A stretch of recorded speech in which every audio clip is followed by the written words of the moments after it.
So whenever we break into a place, it's the company paying us to break into them. We arrived to our first bank to go break into it, and there's guys on dirt bikes with shotguns on the side of the dirt bikes, and they're wearing these helmets with these painted like fangs and jaws on their helmets, and I'm like, that's their security. And I thought, yeah, this is where we get shot. This is it.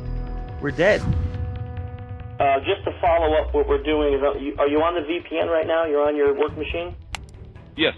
Okay, I just got a second thing. It said the publisher could not be verified. Are you sure you want to run this software?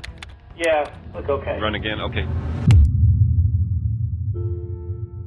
Now let me move this closer. This is probably, you can hear through this now. So I'm Chris Hadnagy, that's Hadnagy, and I'm the CEO, or my fun title is Chief Human Hacker of Social Engineer LLC. Chris is a professional hacker, not one that you may be used to hearing about, but he's actually a good guy. When I was a kid, my dad was one of those early adopters of technology. So I remember the first, not kidding, $7,000 computer. He was into accounting, taxes, and he would brag to all of his friends that when he clicks this button, it will do your taxes in 45 minutes. Got into computer programming from a very early age, just loved it. Eventually ended up working for a company that focused on training and penetration testing. And it was in that role where I realized that I'm really, really good at hacking humans. Technology has become more difficult to hack these days, but there's one thing that remains the same. It's the human element. Now, the person behind the keyboard is the key to hacking. Can I get a human to do the same thing that my software would do before? So actually, like calling a human and saying, hey. This is Paul over tech support. How you doing? Good. We got that you filled out for that iPhone, the iPhone Yes. app. You went in and you did your password change? Yes, I did. Okay, excellent. Just wanted to tell you that was really good. That's the way it should have been handled. Okay, yeah. As soon as we realized it, two of us jumped right on it. Wow, why did that work? That was crazy. Like, I would just call someone and tell them I need their credentials and they would give it, or I would send an email. Over the years, we started to analyze how that worked from a psychological perspective.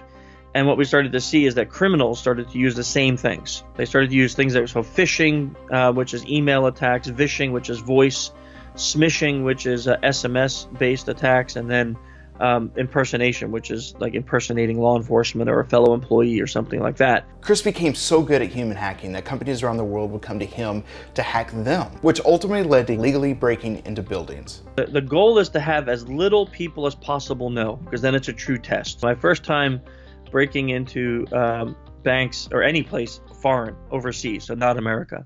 And I remember arriving in the country and thinking, this is, wonder, like if we get arrested, what happens? What happens here?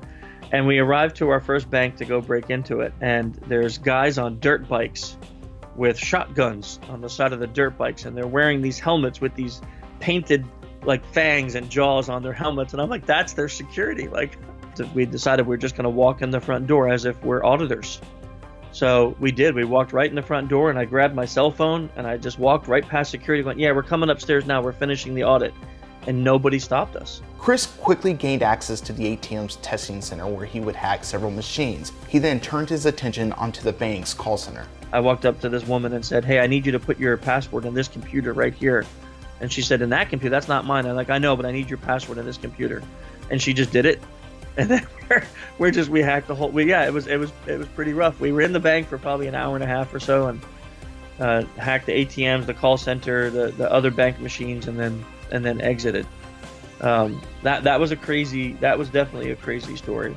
With these kind of organizations, you can use your imagination of what kind of companies and organizations we're talking about. But if they're protecting things with that kind of weaponry, that means that they're a company that if a nation state or a malicious group were to get into, it can cause death or a lot of damage for a lot of people. So our motive in doing it is to help protect companies, to protect people, just to protect the country, the society as a whole. It's not that I thoroughly enjoy being a criminal, but we get to do the things and then we get to protect people. And it works well.